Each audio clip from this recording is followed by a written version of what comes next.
आज हमारे पास आपके लिए एक कहानी है और एक कहानी के दो पहलू हैं। आपको समझ नहीं आएगा कि आखिर महिला सुरक्षा की बात करें तो करें किस मुंह से। नमस्कार, स्वागत है आपका यूपी तक में। मैं हूं आपके साथ गुरांशी श्रीवास्तव। आप देख रहे हैं हमारा खास कार्यक्रम the big crime story. The big crime story में कहानी आज कानपुर की, जहां पर पहले हमें समझ में नहीं आ रहा है कि हम आपको ये बताएं कि एक महिला करवा चौथ मनाने जा रही थी, या फिर चलिए आपको पूरी बात विस्तार से बताते हैं। एक महिला करवा चौथ मनाने अपने ससुराल जा रही थी, लेकिन महिला कोई आम इंसान नहीं, आपकी हमारी तरह कोई आम महिला नहीं, बल्कि यूपी पुलिस में तैनात एक महिला सिपाही थी। ये एक शख्स लिफ्ट लेती है क्योंकि इसे इंतजार था कि जितनी जल्दी हो सके अपने घर पहुंचे, अपना करवा चौथ का व्रत खोले, लेकिन उसे नहीं पता था कि उसके साथ क्या कुछ होने वाला है। हम एक बार फिर से आपको बता दें कि महिला कोई आपकी हमारी तरह आम इंसान नहीं, बल्कि यूपी पुलिस में तैनात सिपाही थी। ये एक शख्स जिसका नाम धर्मेंद्र उर्फ कल्लू होता है, उससे लिफ्ट लेती है। लिफ्ट लेने के बाद ये शख्स इसका रेप कर देता है। जी हाँ, ठीक सुना आपने। अब बड़ी बात यह है कि सुरक्षा की उम्मीद किससे करें? पुलिस से, जब पुलिस ही खुद सुरक्षित नहीं है। एक महिला सिपाही के साथ करवा चौथ के दिन ऐसा दर्दनाक कांड होगा, किसी ने सोचा भी नहीं होगा। अब पूरा मामला क्या है, चलिए विस्तार से आपको बता देते हैं। कानपुर में शनिवार को रात अपने ससुराल में करवा चौथ मनाने जा रही महिला सिपाही के साथ रेप का मामला सामने आया है। महिला सिपाही जब पाली चौराहे पर उतरकर अपने गांव जा रही थी तो आरोपी ने उसको लिफ्ट दी, और उसके बाद में महिला सिपाही ने आरोपी से कहा, भैया क्या आप मुझे उस गांव तक छोड़ दोगे? आप उधर ही जा रहे हो। आरोपी धर्मेंद्र उर्फ कल्लू पासवान ने कहा, मैं तुमको छोड़ दूंगा। इसके बाद जब वो महिला सिपाही को लेकर आगे बढ़ा तो कुछ दूर जाने पर उसने एक ट्यूबवेल के पास कहा कि जरा मैं अपना ट्यूबवेल बंद करके आता हूँ। इस दौरान महिला को कुछ शक हुआ। पुलिस के मुताबिक शक होते ही महिला ने उधर जाने से मना किया, तो आरोपी ने जबरदस्ती महिला सिपाही को रोककर उसके साथ पहले रेप की कोशिश की। इस दौरान महिला सिपाही उससे भिड़ गई, उसकी उंगली में काट लिया, लेकिन फिर भी आरोपी नशे में था और उसने महिला सिपाही के साथ बलात्कार कर दिया।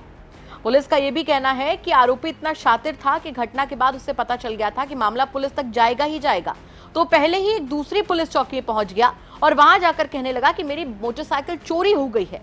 और इसी दौरान इस घटना में शिकार हुई महिला सिपाही भी पुलिस चौकी पहुंची और अपने साथ हुई इस वारदात को अंजाम देने की शिकायत दर्ज करवाई। जिसके बाद पुलिस ने जब उस शख्स को उस महिला को दिखाया तो उसने तुरंत आरोपी की पहचान कर ली। फिलहाल आरोपी को गिरफ्तार करके जेल भेज दिया गया है। इस पूरे मामले पर यूपी तक ने पुलिस से बात की और पूरा मामला समझने की कोशिश की। आरोपी कितना शातिर है या पुलिस की इन बातों से समझ जाइएगा। रात के समय अकेली महिला को लिफ्ट लेना कितना भारी पड़ सकता है, ये कानपुर में एक महिला कांस्टेबल के साथ दिखाई पड़ा है, जिसमें लिफ्ट लेना उसको इस तरह भारी पड़ा कि जिसने लिफ्ट दी उसी ने उसके साथ रेप करने की घटना कर डाली। कानपुर में महिला सिपाही थी ये, जो अपने ससुराल जा रही थी, उसके साथ ये वाकया पेश आया है 2 दिन पहले का। इस मामले में क्या हुआ है, महिला सिपाही के साथ रेप हुआ, कैसे हुआ, ये जानकारी देने के लिए हमारे साथ कानपुर के joint police commissioner Harishchandra ji हैं। सर, क्या घटना हुई है, कब की है? ये 19 तारीख के रात की घटना है। थाना सेन पश्चिम पारा पड़ता है। एक लेडी कांस्टेबल जो अयोध्या में तैनात है, ये बेसिकली अपने ससुराल जा रही थी।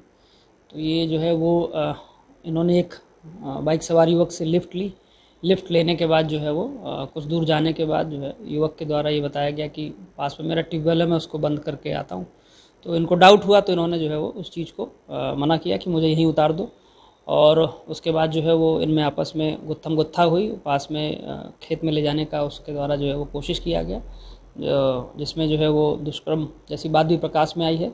तत्काल जो है वो इससे छुड़ा करके महिला जो पुलिस चौकी थी वहाँ पहुँची है। तुरंत पुलिस के जो सब इंस्पेक्टर वहाँ पे तैनात थे वो मौके पे आए और उनके द्वारा जो है वो तो पूरा घटनाक्रम जानकारी हुआ, तो इसको जो है वो अरेस्ट किया गया और अरेस्ट करके इसको जो है वो जेल भेज दिया गया है। इसमें FIR दर्ज कर ली गई है और जो हमारी इन्वेस्टिगेशन टीम है वो आगे के काम। सर, ये आरोपी का क्या नाम है, और ये सुनते ये भी चालबाजी करके पहुंच गया था दूसरी चौकी में? इसका नाम कल्लू पासवान है और ये बेसिकली शराब का जो है वो नशे का लती है, और इसके द्वारा भी एक झूठी सूचना जो है वो बनाई गई कि मेरी मोटरसाइकिल लूट ली गई है, और ये दूसरी पुलिस चौकी में पहुंच गया था। चूँकि जो है वो पुलिस के संज्ञान में मामला जैसे ही महिला के द्वारा बताया गया था, तत्काल जो है इसको वहाँ पे जो है अरेस्ट किया गया और अरेस्ट करके फिर जो है इसको जेल भेजा गया। तो ये है जॉइंट कमिश्नर जिन्होंने कहा है कि आरोपी को गिरफ्तार करके जेल भेज दिया गया है, लेकिन इसके साथ साथ पुलिस के लिए भी एक चेतावनी भरी बात है कि रात में जो महिलाएं निकलती हैं उन रूटों पे जहां से यातायात चलता है वहां पे सक्रियता बढ़ाने की जरूरत है। ये घटना अपने आप में कई बड़े, गंभीर और ऐसे सवाल खड़े करती है जिसके जवाब शायद किसी के पास नहीं है। सबसे बड़ा सवाल तो ये है कि अगर उत्तर प्रदेश पुलिस के ही सिपाही सुरक्षित नहीं है तो आम जनता उम्मीद लगाए तो लगाए किससे? और उससे बड़ा सवाल यहाँ पर यह खड़ा होता है कि क्या हम उस कलयुग के गर्त में जा चुके हैं जहां पर किसी से मदद मांगने से पहले यह सोचना पड़ेगा कि कहीं सामने वाला हमारा बलात्कार ना कर दे। इन तमाम सवालों के साथ आपको छोड़कर जा रहे हैं। साथ ही हम आपसे ये भी कहना चाहेंगे कि अगर आपके आसपास के इलाके में कोई ऐसी बड़ी घटना होती है जो कि क्राइम की एक बड़ी खबर बन सकती है तो हमें कमेंट करके जरूर बताइएगा। हम उसकी तह तक जाएंगे, उसके बाद में उसे खबर के तौर पर आप तक जरूर पहुंचाएंगे। नमस्कार।